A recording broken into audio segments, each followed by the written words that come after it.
Olá, galera do oitavo ano do ensino fundamental. Aqui é a professora Nayara. Nós estamos iniciando mais uma aula da disciplina de ciência, seguindo o conteúdo do nosso plano de estudos tutorados, o PET, volume 2. Iniciando a semana 1 com o tema Mecanismos Reprodutivos. Vamos falar dos mecanismos reprodutivos. A reprodução é um processo importante para garantir a continuidade das espécies. Ela pode ocorrer de forma sexuada ou assexuada. Nós vamos falar dessas duas formas de reprodução. Na reprodução assexuada, não ocorre a união de gametas. O que é gameta? São as células reprodutivas, nem mistura de material genético. Então, na reprodução assexuada, não há necessidade de dois organismos se relacionarem, né, trocarem material genético, trocarem gametas para originar um terceiro. Um único organismo sozinho consegue dar origem a um novo, idêntico a ele. Assim, os descendentes são geneticamente iguais ao organismo que lhe deu origem. Então, não há mistura de material genético de dois organismos. Um só dá origem a um novo organismo que vai ser idêntico a ele, porque só tem um tipo de material genético ali envolvido. É um tipo de reprodução mais rápida e com menos gasto de energia, mas não é muito vantajoso para a espécie em termos evolutivos, pelo fato de que todos os descendentes vão ser iguais geneticamente. Então, na reprodução assexuada, como não há troca de material genético entre dois indivíduos, os organismos originados sempre serão idênticos geneticamente. Então, não há uma variabilidade genética. Isso é ruim porque se acontecer alguma coisa com aquela espécie, por exemplo, surgiu uma doença que ataca aquela espécie, vai eliminar todos os organismos. Quando se tem uma variabilidade genética, quando se tem genes diferentes dentro ali daquele material genético, há chance de os genes diferentes não serem afetados por esse fator, por exemplo, né, como eu falei agora, do surgimento de uma doença que ataque aquela espécie. Então, alguns organismos vão conseguir sobreviver, né, porque eles serão geneticamente mais resistentes e continuar se reproduzindo, não vai colocar a espécie em risco. Então, quando a reprodução é assexuada e todos os organismos são idênticos, existe esse problema de todos serem idênticos, né, geneticamente iguais.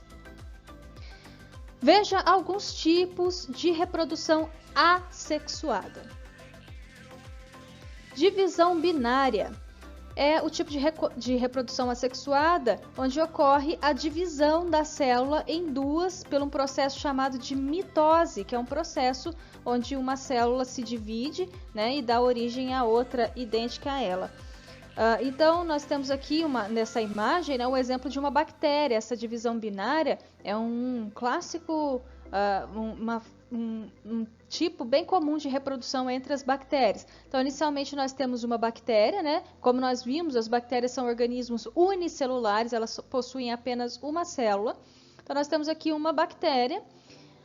Nessa segunda imagem, o seu material genético está se dividindo. Tá vendo que agora nós temos dois anéis aqui dentro, né, que representam o material genético daquela célula. Nessa terceira imagem, nós já podemos ver a célula em processo de divisão. E aqui, nessa quarta fase, nós já temos duas células separadas, né? Então, essa única célula deu origem a um outro organismo, uma outra nova célula, e as duas são idênticas. Agora nós temos duas bactérias idênticas.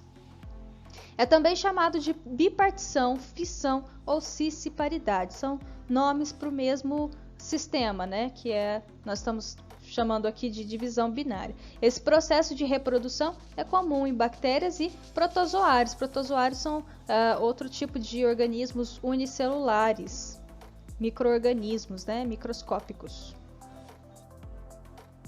Brotamento. O organismo forma brotos na superfície do corpo. Estes desenvolvem-se formando outros indivíduos que podem permanecer ligados fisicamente, formando colônias ou soltar-se do organismo adulto. Aqui nessa imagem a gente tem um exemplo de uma planta, né? Bem clássico, os brotos de plantas, né? Então aqui nós temos uma pequena árvore, ó, surgiu um brotinho nela aqui, e esse broto ele vai originar um novo galho. Se, por exemplo, ele for retirado e inserido, né, na terra, plantado lá, esse broto vai dar origem a um novo organismo. Então é um sistema bem conhecido, né, nas plantas de brotamento, mas alguns outros organismos também realizam esse tipo de reprodução, como por exemplo as esponjas marinhas e alguns outros organismos. Ocorrem esponjas marinhas, né? Hidras também são organismos marinhos, e em plantas, por exemplo. Então, é um tipo de reprodução assexuada, onde apenas um organismo, né, ele mesmo desenvolve ali um brotinho e dali surge um novo organismo. Esporulação. Nesse processo são formadas células reprodutoras denominadas esporos, que são liberados, germinam quando encontram um ambiente favorável. A produção de esporos pode ser observada em plantas, fungos e algas. Então, nessa imagem nós temos um exemplo de um fungo, né, produzindo esporos. Então, aqui nós temos o fungo se desenvolvendo, né, e aqui as células reprodutoras, os esporos, e em momento propício esses esporos são liberados no ambiente, são levados pelo vento, né, se depositam no ambiente. Quando esses esporos, essas células encontram um ambiente favorável, ele se desenvolve, né, a célula se desenvolve e dá origem a um novo organismo. Então, plantas e algas também realizam esse tipo de reprodução. Algumas bactérias produzem também uma forma diferente, né, chamada de esporo, que é uma célula mais resistente que fica ali no ambiente aguardando um momento propício para poder se desenvolver e originar um novo organismo. É também uma forma de reprodução assexuada, pois não há necessidade de envolvimento de dois organismos diferentes, né? Apenas um organismo produz as células, libera ali no ambiente e dali vão surgir novos organismos. Fragmentação.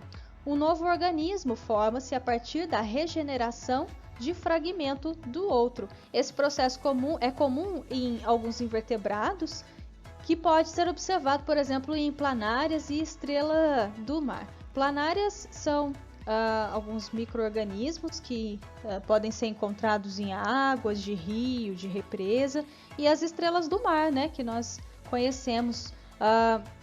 Por exemplo, aqui a estrela do mar, né, se quebrar aqui, cortar uma perninha dela, se ela perder uma perninha, essa perninha vai se desenvolver e vai originar uma nova estrela, enquanto aquela que perdeu ali, né, parte do seu corpo, vai se regenerar, vai crescer aqui uma nova perninha, né, entre aspas, e o organismo agora vai ter dado origem a outro idêntico a ele. Então, um fragmento de um organismo pode dar origem a outro.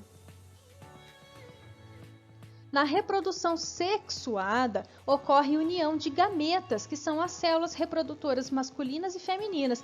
Um exemplo, né, de gametas aqui dos mamíferos é o óvulo e o espermatozoide. O espermatozoide é o gameta, né, a célula reprodutiva masculina, e o óvulo é o gameta, ou célula reprodutiva feminina. Então, quando essas duas células reprodutivas, quando esses dois gametas se unem, é formada uma célula ovo, ou também chamada de zigoto, que irá desenvolver o embrião. A reprodução sexuada é muito importante para garantir a variabilidade genética, favorecendo a adaptação e a evolução.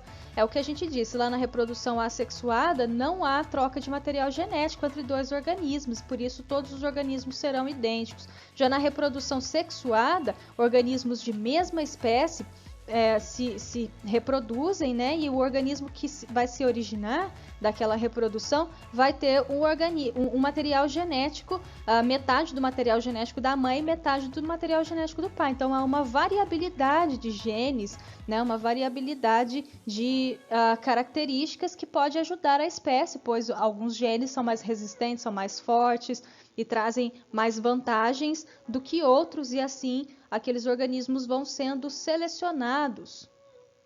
As desvantagens desse tipo de reprodução estão na dificuldade de encontrar parceiros e no alto gasto de energia para completar o ciclo de desenvolvimento. Então, é um processo de reprodução mais demorado, né? Há um gasto maior de energia, os machos precisam disputar pelas fêmeas, não é tão prático quanto a reprodução assexuada, né? Então, existem os prós e os contras nas duas formas de reprodução. Os organismos com reprodução sexuada, né, onde há troca de material genético, onde tem 2 organismos envolvidos, podem ser dioicos, né? Então, na reprodução sexuada, os organismos podem ser dioicos, que são aqueles que apresentam sexos separados em macho e fêmea. Então, por exemplo, aqui o exemplo de uma planta dioica, né? Nós temos 2 plantas da mesma espécie, só que uma possui a parte masculina e a outra possui a parte feminina. Então, essas plantas, né, elas necessitam de realizar a troca de material genético, geralmente são os polinizadores, né, são insetos e animais polinizadores, como as abelhas, os morcegos, os besouros, né, que vão colher o néctar das flores, né, para poder se alimentar, acabam esbarrando aqui no pólen, né, de uma planta e levando, que o pólen é uma célula reprodutiva, é uma estrutura reprodutiva, e acabam levando para outra célula que tem a estrutura feminina, fazendo com que haja a troca, né, o encontro desses gametas e o desenvolvimento ali de um novo fruto com a semente ali dentro, né? Se for no caso de uma planta que tenha frutos, vai se desenvolver uma semente, aquela semente vai originar um outro organismo com base então na reprodução, né? No encontro dos 2 gametas desses 2 organismos. Por exemplo, os seres humanos, a maioria dos animais, né, são dioicos. Existem os organismos machos e os organismos fêmea.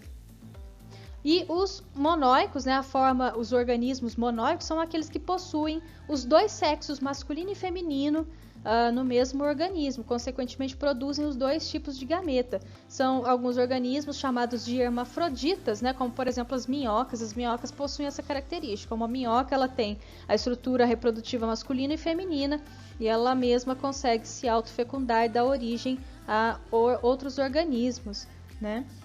Então nós temos aqui uma planta monóica que ela tem tanto a parte fêmea como a parte masculina quanto a parte feminina, e a reprodução acontece aqui nela mesma, né?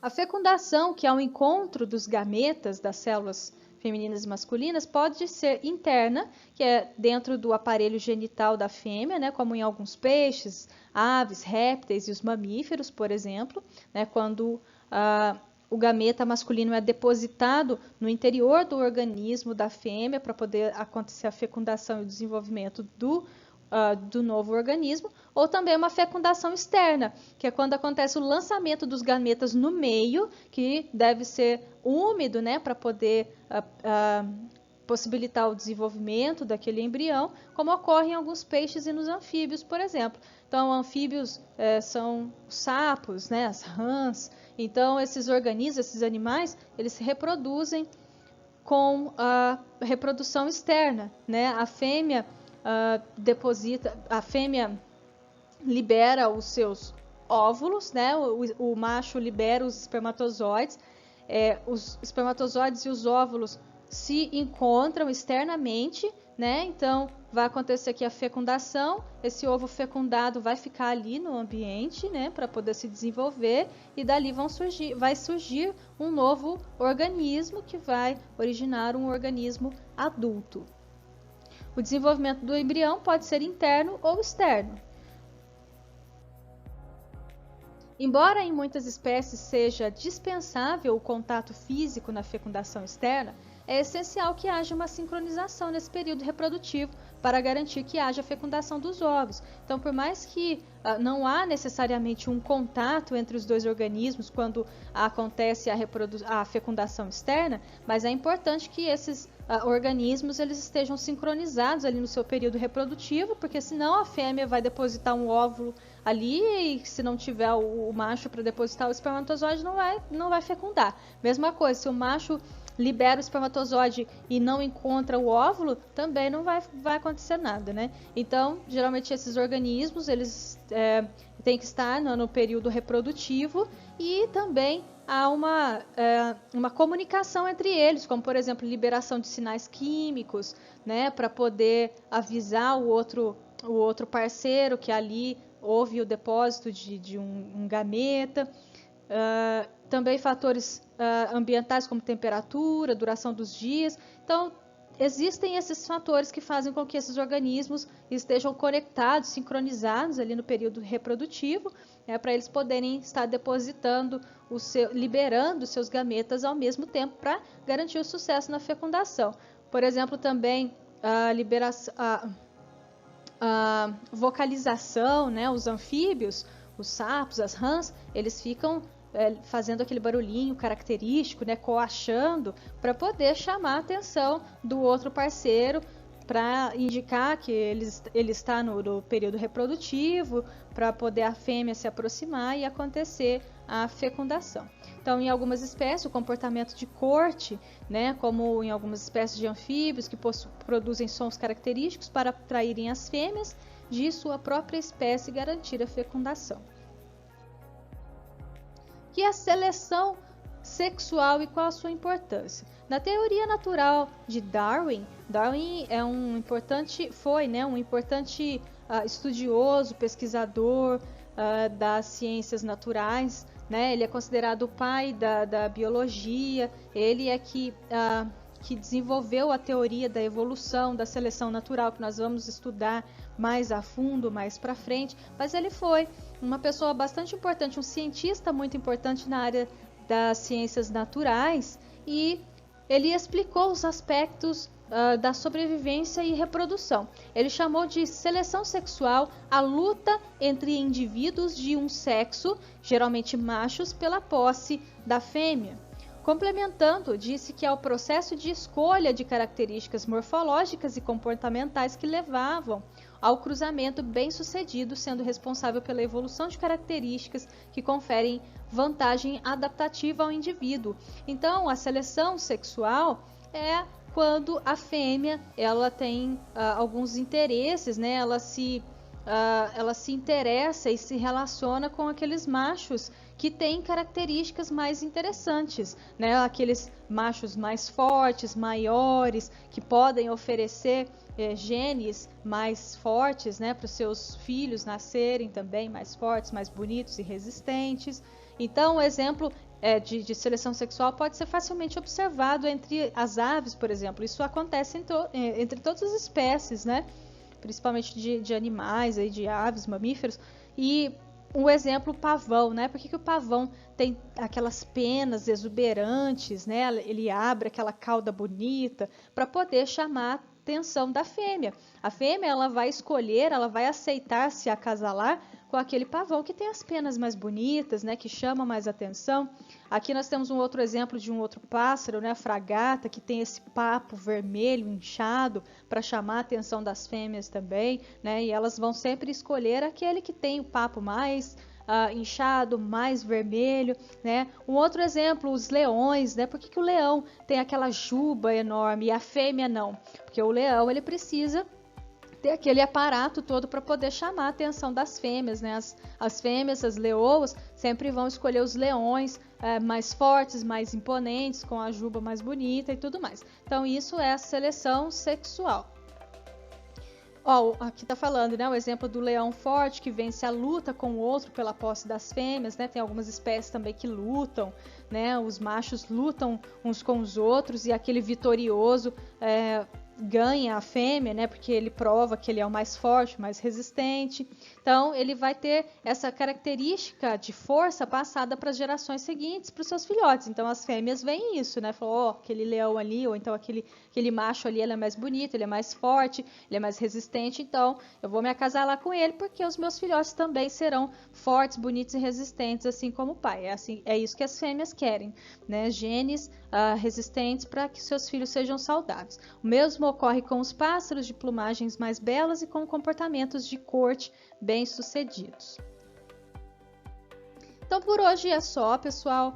Eu espero que vocês tenham acompanhado toda a aula, entendido o conteúdo, né, que nós trabalhamos. Caso vocês tenham dúvidas, precisem de ajuda, é só mandar mensagem lá no WhatsApp, no Google Classroom. Eu estou à disposição. E na próxima aula a gente vai realizar a atividade do PET da semana 1, tá bom? Então eu vou ficando por aqui. Abraços, tchau, tchau!